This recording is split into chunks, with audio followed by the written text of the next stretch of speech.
Welcome to the Trimetric Roadmap, powered by Business Freedom Advisors, the podcast for business owners who want to grow their business and enjoy their life. Hey, I'm your host, Scott Landis, creator of the Trimetric Tracking System and author of Balancing Act. If you're tired of chasing success at the expense of your health, your marriage, or your peace of mind, you're in the right place. On this show, we help you track what really matters: business health, life quality, and leadership performance, all in one simple, powerful system.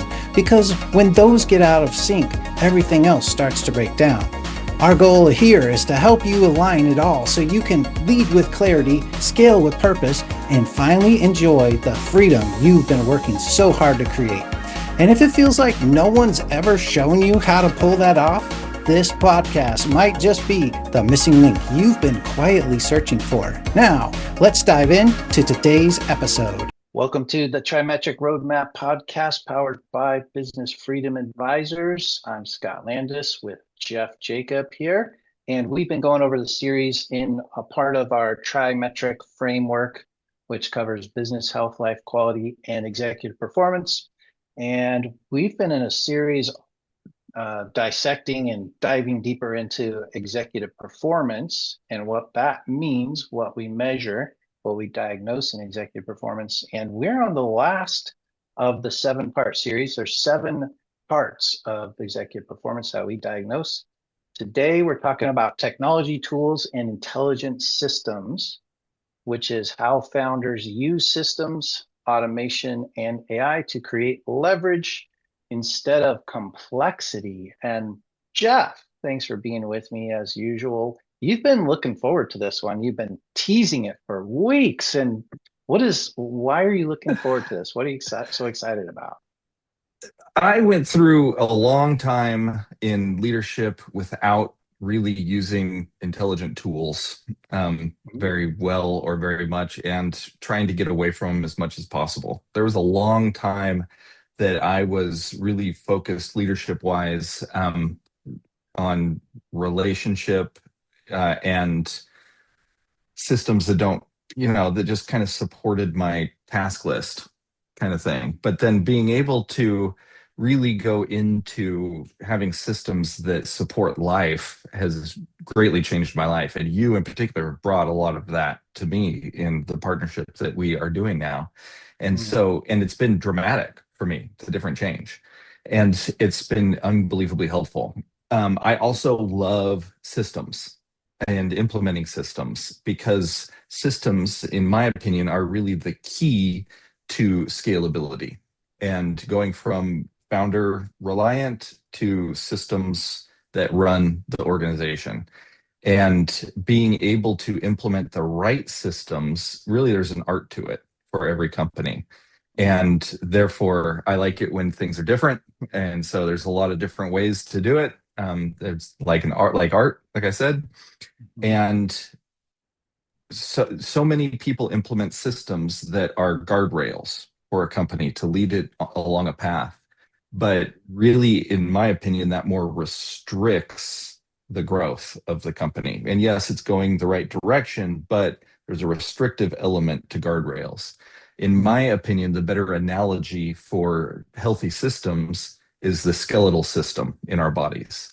And the skeletal system, if it grows and it's strong, then you have more ability to build life from that system, as opposed to restricting the life of the company. And so building the systems that don't restrict but create a foundation for growth is really the key and artful element of systems. And so therefore, I love systems. Yeah, you gave me so much to react to there. Let me see if I can hit them. I don't know where I heard it from, but I love this acronym somebody came up with, system. If you make it into an acronym, system, it stands for saving yourself time, energy, and money. What you were talking about reminded me of that. I love that, because that's what it should do. And if it's not doing that, then then it isn't a beautiful thing. It's not a perfect part of that skeletal system that you're describing. So the key question that we're kind of exploring on today's episode is what in your business still depends on someone, usually you, Mr. Founder, Mrs. Founder, what in your business still depends on someone remembering instead of the system prompting. And as much as you can get stuff out of your head as the founder and into a system that prompts and then brings a process that is standard that people follow, the better. And in fact, once you kind of complete that to near 100%, you are a founder with freedom. And I'm excited about where we're going next in the podcast, because we're going to unpack all of that. Like, how do you go from everything's in my head to I'm a founder with freedom? That's what's coming next. But today, oh, and one more thing I want to react to. You brought up, uh, you reminded me of, I wasn't even coming into this episode thinking about the life systems, the life of a founder, entrepreneur, business builder, and especially the ones that we go after. The ideal client for us is a family, someone who's building a family and a business at the same time and trying to stay married, trying to be a good parent, trying to do all those things. There's systems for that to be an effective founder, to be an effective business leader, to be an effective family person, all at the same time. That goes back to the trimetric. And so there's some crossover today with intelligent systems that affect life quality as a founder. Yeah, so we'll get into all the things that go into life quality in an upcoming series. But yeah, that's for sure. And little plug for the book, getbalancingact.com.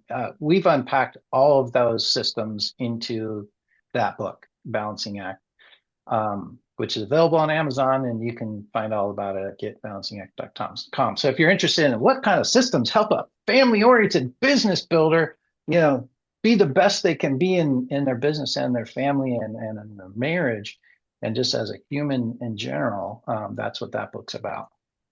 It really is a great book. And the truth about systems, so many visionaries in particular, which a lot of founders are, so many visionaries have a big problem with the word systems.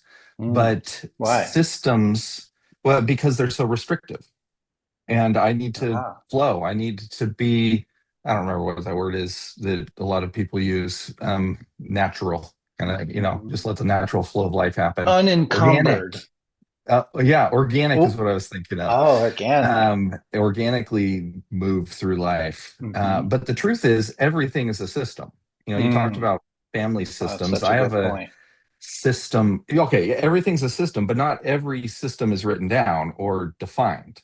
But Or everything's a effective system. or smooth, or you do have a system, but it might be a really shoddy system. Oh yeah, it might be terrible. I was wondering what you were saying there. It was shoddy, was that word? Yes, the Shoddy. shoddy system. Yes, I have a system for. I have three daughters, and we go out on daddy-daughter dates. Mm. And when we were poor, I still wanted to do daddy-daughter dates, so we bought that little keychain at Wendy's that gives you a free junior frosty if you get with any purchase. So we would go buy fries and get Mm-hmm. free Frosties. And we'd go do Frosties and fries. And just last Mm-hmm. night, one of my daughters and I went out and I said, "Where do you want to go?" And I was thinking she'd want to go try some dessert at some restaurant around here somewhere. But no, she wanted Frosties and fries because that's become a part of her system of how she connects with her dad. Mm-hmm. And so it's not a defined system, but it is a system of that. Mm. Yeah, that's good. Good point that there is a system in everything. If it's an effective or well-run system or smooth system, that's really where we want to be as business leaders in this Mhm. executive performance metric. And with that, I want to be a little contrarian with the trends of business and society right now. I mean, some people are terrified about AI. The people that we roll with tend to be not in that camp, tend to be like adopting AI, looking for it, wanting to be on the innovative cusp of what's coming in AI. And we want to kind of explore the idea of kind of the warning sign, or not warning sign, the the caution, the caution light to say, hey, there are so many, everybody's got different social medias.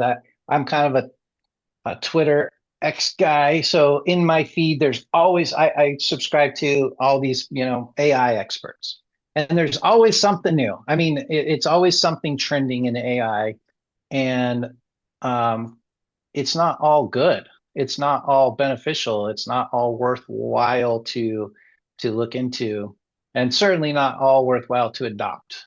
So we have to be super clear in executive performance on discerning what is helpful and what's a distraction. Any thoughts on that, Jeff? Yeah, absolutely. I'm a maximizer. And so I always want to make sure I'm using the best thing. Mm-hmm. And I therefore a lot of people like me can get stuck in trying to evaluate their process and make sure their Mm-hmm. process or system is the best it can be, and am I using the best tool, all those things. But finding what works for you and sticking with it and letting that be just a part of your system, that every morning I check this and every evening I do this, and just having that be creating the system for your life and your leadership and your organization that works without having to constantly reevaluate, is it the best it can be, but Mm-hmm. having it be good enough to really work. And I love AI. We need to be using AI, but it needs a human touch with it to really maximize it for sure. Mm-hmm. Yeah, so looking for tools that improve speed, quality, and consistency. Uh, Founder, ask yourself what tools you're using and do a regular assessment. Um, I think I'm doing this at least once a month, if not more often. Is this process that I'm currently using, and is this tool that I'm currently using still the tool and process and system that is the best for me to improve speed, quality, and consistency? Consistency maybe being the most important, but speed and quality are for sure there. So if you're constantly assessing your systems and your tools through that lens, it's super helpful. And at the speed of technology that we are in today, whether you like it or not, the reality is it's moving super fast and you got to be constantly, it's okay to try. I like the Tony Robbins thing of constant, never ending improvement. Um, that's a good thing, especially at the level of business that we are, small to medium-sized businesses, under 20 million in revenue typically. You got to be trying new things, but constantly assessing them. Like, is this the best tool for me to improve speed, quality, and consistency? I'm always innovating the systems I use, particularly when it comes to efficiency and effectiveness in time management. If you're an executive level, time is your biggest constraint. It's your biggest, like you should be looking at everything and leveraging your time. Because what do executives do better than anyone? What do they get paid the most for? The most highly paid executives, essentially, the differentiator is how well do they use their time? Because funny thing is every human on the planet has the exact same amount of time. That's weird. It's a finite number. You only get 24 hours in a day, but the top paid executives or the top earning business owners and founders, the reason that they can make as much money as they possibly can, and it's kind of unlimited, is how well they're leveraging their time. So constantly assessing like what's most effective, what's giving you the most speed, quality, and consistency in my tools that I use. Yeah, no, I think that's key. As long as the evaluation doesn't freeze you from being able to move. Yeah, Mm-hmm. absolutely. And there's the micro and macro level that we are looking at too. For me, I need routine. I very, very severe ADHD, and I need routine to. I grew up in a season where you had to figure out how to do life anyway. Mm, No excuses. And so there's the system of routine that I need to stay in to be successful. mm, And that's a system. And yeah. within that system, and you have changed my life a lot with the morning routine stuff that Mm, you have in the book, and then which starts the night before and everything. But that routine, that system that has systems in place in the meantime. For mhm, instance, we record when we're on Zoom, we record all of those meetings, which are almost always on Zoom, and put them into our AI tool. And for that, we mhm, use chat. And so we put that into chat and then have it, it's a part of the routine. That's a part of the macro routine. mhm, um, the micro routine is going and putting the transcript into chat, having chat evaluate it, and even mhm. having it coach us, saying, "Hey, how can I be a better CFO in these meetings? How can I accomplish Yeah. these goals?" Having it coach us. It's one of the micro systems in the macro system. Mhm. Yeah, so let me give a practical that was a practical example of how we use AI. Let me give you another one that directly relates. So I created a system I called the Awaken Life Power Journal. Um, the Power Journal is also available on Amazon. By the way, I have an author page on Amazon. If you go to getbalancingact.com, it'll take you to that book, Balancing Act, but then click on my name, and there's lots of books there that are helpful in the realm of what we talk about. But one of them is the Power Journal. Power Journal is a printed 13-week journal. It's the system that I have used since before I even got into the coaching business. Been an entrepreneur since 2001. I started using the system that's documented in the Power Journal probably 2006, just based on things I put together, best practices. And I've had lots of clients use the Power Journal. And if you just want something you can plug and play, get the Power Journal. It takes you through a 13-week process. You just open up that book each day. But I'll be uh, here's an innovation because I don't need to use that book anymore because I'm using digital tools now. It's just more effective for me right now. Sometimes I come back to the book. Sometimes I use digital tools. Lately, here's what I've been doing. So if you look at my calendar, I'm doing it right now. If I could share my screen with you, I would. But on Sunday, I have a repeating task. 5 o'clock on Sunday, it says plan the week. By the way, if you're a getting things done, David Allen fan like I am, you put something on your calendar, it's an appointment, even if it's with yourself. You honor those commitments. Whatever's on your calendar is committed. Um, that may be somebody else besides David Allen, but somewhere in there. And so if you open up the plan the week calendar appointment on my Sunday repeating um, calendar, it says a weekly review prompt. Hi chat, we had a great week. Let's start our number one weekly review, and then number two, the week ahead first glance. To begin the review, I'm going to go through each day this past week one at a time, starting with Monday. Don't comment until I have all 5 days. I put that prompt into ChatGPT, and then I voice record. What's that called? Dictate. Okay, Monday I met with Jeff, and I met with Funnel Flow, and then and I kind of go through every day and I review the week out loud. I'm just verbally processing, and it's transcribing my verbal vomit down onto a dictated prompt to chat. And because of that prompt that I gave it in the first place, it's not commenting. I can give it one day at a time. And then after that whole week, I'll be like, okay, what do I need to take out of that week? What do I need to move into the next week? That is just the process that I documented into the system that I call the Awaken Life Power Journal, which you can go get on Amazon. But I do it in a more effective, more speedy, more consistent way. Maybe not same consistency, but it's faster for me. and I can get stuff out of my brain and into a system much quicker, and it's super effective.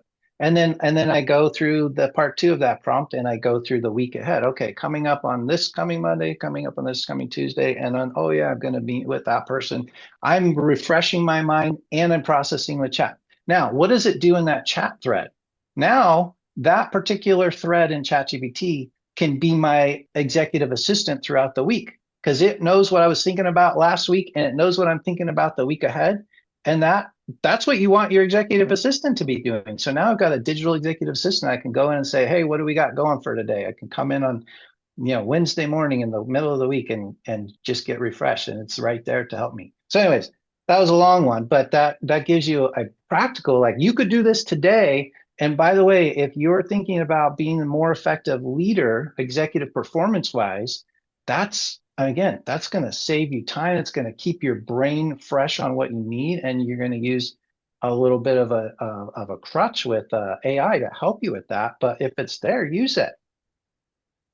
Yeah, and then we're going to get into this in the next series of podcasts more, but then there's how do I, as business partners, how do I know what Scott's thinking about? How do I know what Yes. he's dealing with? And how does he know what I'm thinking about, what processing, what's on the top of my mind? And then and and then how do we get aligned with those? How do we make sure we're clear with each other and be aligned without having to just have long conversations about, Mm-hmm. just talking through it? And so there's Mm-hmm. steps to take in there, but we'll get into that in the next series more. Yeah, that's such a good add, and also tease that there. Okay, so kind of wrapping up today's episode, and teeing up next episode. So next episode, we're going to kind of do an overview wrap up of the whole diagnostic of executive performance assessment. That's what we've been doing over the last bit with last 7 or 8 episodes with the series. And then next we're going to get into, okay, now that you've assessed all that, how do you implement it into the business? That you need to know. So yeah, and you just touched on, Jeff, like, there's a couple of major points to that. And what you're talking about is, how does the executive team, how does the leadership kind of all stay in sync from a brain and thinking and intelligence perspective? Like, that's a system all by itself. We're going to be unpacking that over the next few weeks.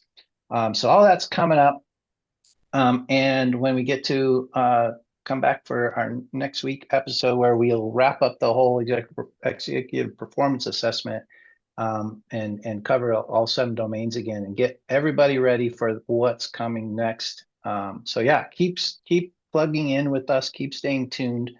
Um, Jeff, I want to give people a next step, but before I do, what do you have anything else to add to this Just topic? in that next series, we'll be getting into some of the practical tools and how to use them too, because those are Mm-hmm. really engines that drive growth. You can't be perfect at those elements because we're not perfect people, and it's Mm-hmm. about people. But there is a system of growth to improve, that is built in. So we'll get into all that, and that'll be fun too.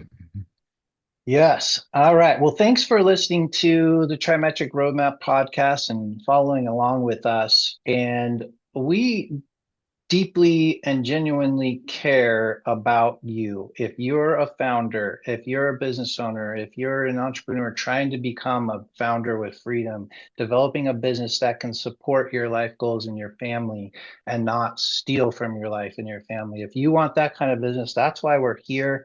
We want you to get help that you need. And whether that means you hire business freedom advisors to bring in a fractional executive unit and do a lot of the heavy lifting for you, or you're kind of doing it yourself. We want you to get the help you need, and the best step for you. And I say this every week, and it's only because I want to impress upon you, you got to do some diagnostic. You got to find out where the gaps are. And the trimetric quiz, and getting yourself a trimetric snapshot to see where you are on executive performance, life quality, and business health.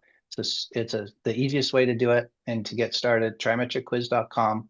It's a bit of questions, so give yourself 15 to 20 minutes to go through it, but you will not regret it. So trimetricquiz.com, that's your call to action. That's your next step. Go to trimetricquiz.com and get your trimetric snapshot. And then on the other side of that, if you want to go deeper dive into your executive performance, what we've been talking about in this series, that is available to you as a next step after that. But you got to go Trimetric Quiz first, trimetricquiz.com.